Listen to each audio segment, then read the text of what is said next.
Hello everyone, welcome to my daily blog. আজকে সকালটা হচ্ছে আমাদের আগের ঘরে। এই ঘরেই একটা সময় আমাদের সারাটা দিন কেটে যেত। এখন নতুন ঘর হওয়াতে সেই ঘরেই আমরা থাকি। এই ঘরে বাবা মা থাকে।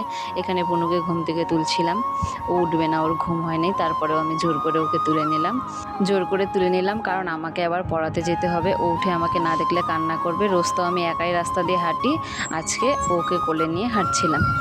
তারপর আমাদের মুখ ধোয়া হয়ে গেছে, এখন দুজনে মিলে চা খাবো। ও যাবে আমার সাথে পড়াতে, তাই ওর জন্য একটা খাতা কলম নিয়ে যাচ্ছি। চলে আসলাম পড়াতে। এই যে আমার স্টুডেন্ট লিখছে, এদিকে বোনও বসে বসে লিখছিল। পড়ানো শেষ, এখন যাচ্ছি বাড়িতে। বৃষ্টি হচ্ছে কদিন থেকে, তাই রাস্তায় খুব কাদা হয়েছে। তারপর বাড়িতে এসে এখন খাবো ভাত।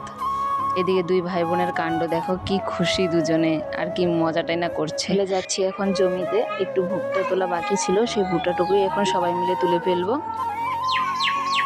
এটা হচ্ছে আমাদের বিছন ক্ষেত, কিছুদিন পরেই ধান লাগানো হবে।